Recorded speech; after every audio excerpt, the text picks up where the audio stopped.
Hello বন্ধুরা, আজকে আমরা যেতে চলেছি হাওড়া থেকে গুয়াহাটি। এবার গুয়াহাটি তো সবাই হাওড়া থেকে ডাইরেক্ট গুয়াহাটি যায়, তো আমরা তো গুয়াহাটি রিজার্ভেশন টিকিট পাইনি। তো আমরা কাটা সার্ভিস করে মানে ট্রেন চেঞ্জ করে কী করে আমরা গুয়াহাটি পৌঁছাতে পারি সেই জার্নি আজকে আমি আপনাদের দেখাবো। বেশি ভিডিওটাকে লম্বা করব না, তার উপর আর একটা ভিডিও আমি আপনাকে থেকে দেখাচ্ছি, আপনাকে দেখুন। এটা হচ্ছে আমাদের Howrah two Patna Vande Bharat express, orange কালারের, দেখে নিতে পারেন।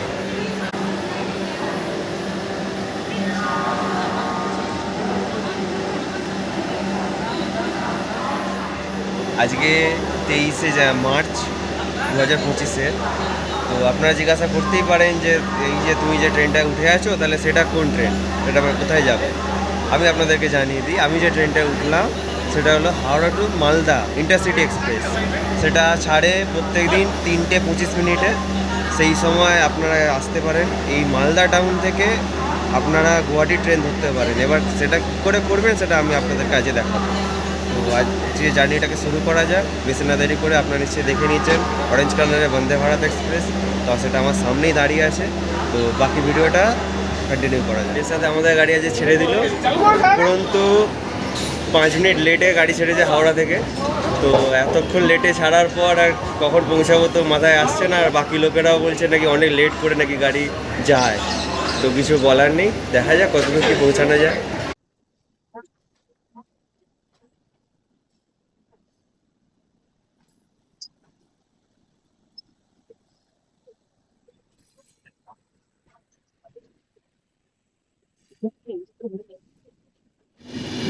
আমাদের জার্নিটা 232 কিলোমিটারে হতে চলেছে, আর তার মধ্যেখানে 16টা হল্ট আছে। 16খানা হল্টের মধ্যে প্রত্যেকটা দেখানো তো ফালতু ফালতু হয়ে যাবে। তো সেই জন্য যেগুলো মেন হল্ট, যেগুলো মানে খুবই দরকার, সেইগুলো আমি দেখাবো যাতে ভিডিওটা বেশি লম্বা না হয়। সেই জন্য আমাদের ট্রেন সেকেন্ড হল্টে এসে পৌঁছালো। আজ এখন এটা এসেছে ব্যান্ডেল জাংশনে, আর এখন 4:25 বাজে। 4:25-এ আমাদের গাড়ি ব্যান্ডেল হল্টে এসে থামলো। তো দেখা যাক কতটা কি এগোনো যায়। অনেকটা ফাস্টই এসেছে, বেশি লেট করেনি, 1 ঘন্টা লাগে যেটা অনেকটা তাড়াতাড়ি এসেছে। এরই সাথে 2 মিনিটের হল্ট দিয়ে আমাদের গাড়ি আবার রওনা দিল মালদার পথে। দেখা যাক কত তাড়াতাড়ি পৌঁছাতে পারি আমরা, তাই তো? বারবার এই কথাটা বলার মানে কি, যে গাড়ি হেভি জুড়ে যাচ্ছে, আর কিছু বলার নেই।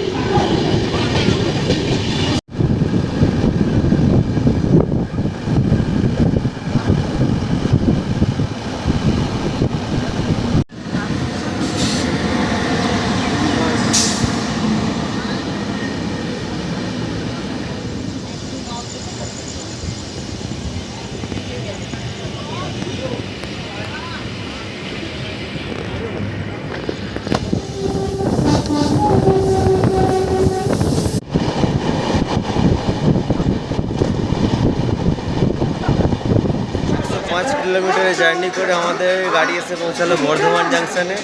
এই বর্ধমান জাংশনে আমরা এই মাত্র পৌঁছেছি। কটা বাজে এখন? এখন কটা বাজে? 5:12। 5:12-র মধ্যে আমাদের গাড়ি বর্ধমান জাংশনে এসে পৌঁছালো। তারপর নেক্সট জার্নিটা পুরো দেখানো যাক। এইগুলো আমাদের বর্ধমান জাংশন। আমাদের গাড়ি বোলপুর শান্তিনিকেতন ছেড়ে এগিয়ে গেল। এটা সবাই আশা করি জানবেন, যারা বাঙালি আছেন বা সবাই যারা আছেন, রবীন্দ্রনাথ ঠাকুরের একটা প্রিয় জায়গা বোলপুর শান্তিনিকেতন। আর একটা আলাদাই শান্তি আছে, এটা কিন্তু বোঝা যায়। এই এলাকায় এলে কিন্তু বোঝা যায় শ্রী রবীন্দ্রনাথ ঠাকুর।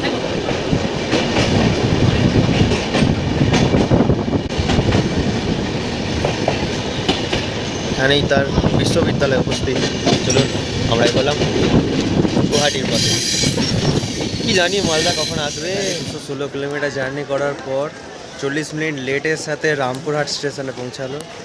তো অবস্থা বেজায় খারাপ, ভেতরে বিকট গরম, তার সাথে কি আর বলবো, এত আস্তে আস্তে গাড়ি ছুটছে কিছু বলার নেই। তবু ফার্স্টের দিকে ভালোই গাড়িটা ছুটছিল, লাস্টের দিকে আর ছুটছে না। আর ভুলে গেছিলাম রামপুরহাট তো আমাদের স্পেশাল, আমাদের তারা মায়ের জন্য। তো সবাই মিলে বলে দাও একবার, জয় মা তারা। চলো আবার পরে দেখা হবে। 8:05 আমাদের 10 মিনিটের হল্টের সাথে আমাদের রামপুরহাট থেকে ছেড়ে দিল গাড়ি। তো এবার আবার মালদার পথে আমরা রওনা দিচ্ছি। তো এই হলো আমাদের প্রিয় জায়গা রামপুরহাট।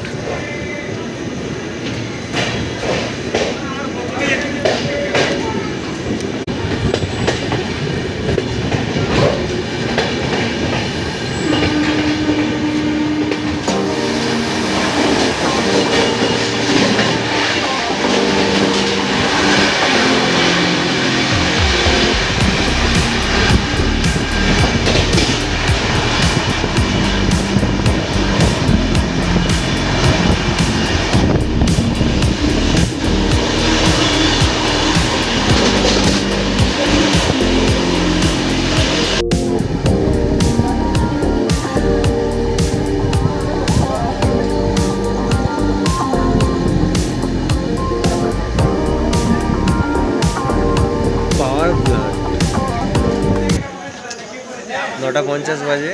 এই মুহূর্তে আমরা এসে পৌঁছালাম ফারাক্কা স্টেশনে। এই হলো সেই ফারাক্কা স্টেশন।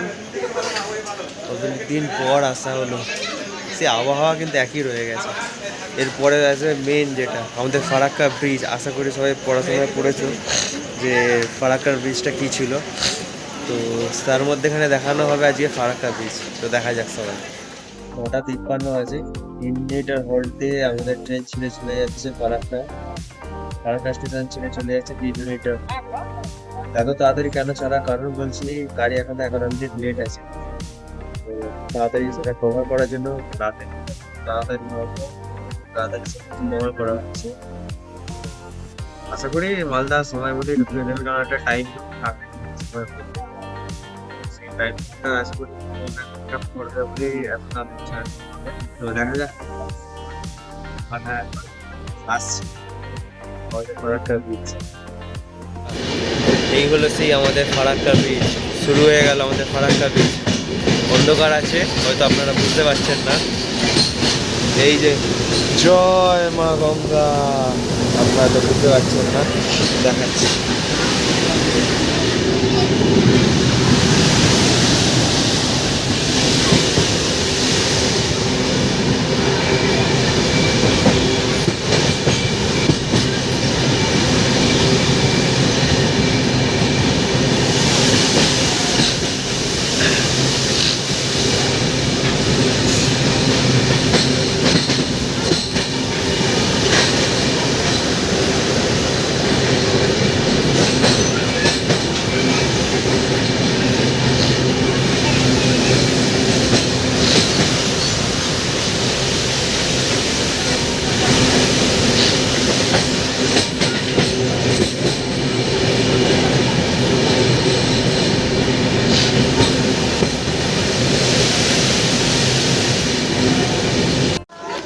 শেষ পর্যন্ত বিফোর 10 মিনিট আগে আমরা এসে মালদা টাউনে এসে পৌঁছালাম।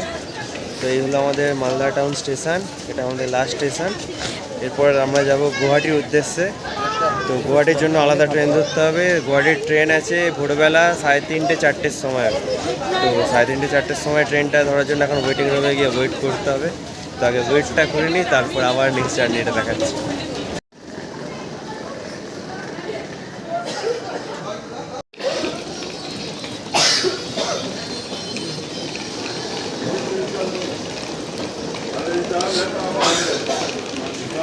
যে মালদা টাউনে যে 1 নম্বর প্ল্যাটফর্ম যেটা আছে, সেই 1 নম্বর প্ল্যাটফর্মে নাকি ওয়েটিং রুম আছে।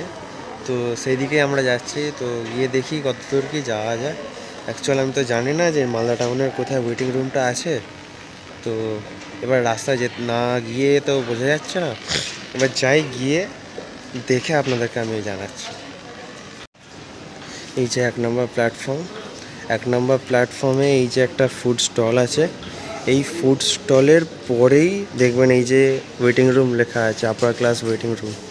এটা হলো আমাদের ওয়েটিং রুম মালদা টাউনে। তো এখানে এসে আপনারা ওয়েট করতে পারেন নেক্সট আপনাদের যে কোনো জার্নির ট্রেন ধরার জন্য। এই হলো ওয়েটিং রুম। ওয়েটিং রুমটা খুব ভালোই আছে, কোনো কিছু বলার নেই, পুরো ডিলাক্স যেরকম হয়। আর কোনো চার্জেবল নয়, ফ্রি টু অল। এখন বাজে 1:50, মালদা টাউন স্টেশনে বসে আছি। ভালো লাগছে না, আর এতক্ষণ ওয়েট তো করি না, এতক্ষণ ওয়েট করতে ভালো লাগছে না। আর ঠান্ডা আছে, বললে চলবে না, এখানে ঠান্ডা আছে। তার সাথে সাথে গাড়ি এত লেট, মোটামুটি 4টের সময় করে আসবে। এবার 4টে পর্যন্ত ওয়েট করতে হবে। এখন এত ঘুম পাচ্ছে যে যদি আমি ঘুমিয়ে পড়ি আর যাওয়া হবে না। তারপরে তো কমপ্লিট তো পুরোটা করতে হবে, তাই না?